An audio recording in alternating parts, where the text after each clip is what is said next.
Sursa este gata. Este alimentată acum. 8W în gol.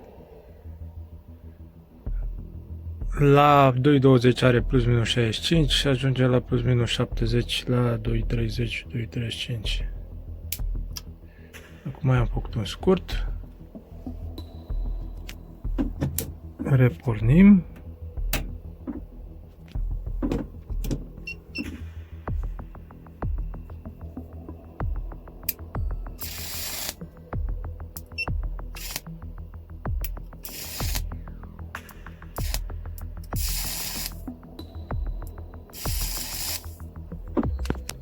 Adăugăm sarcină.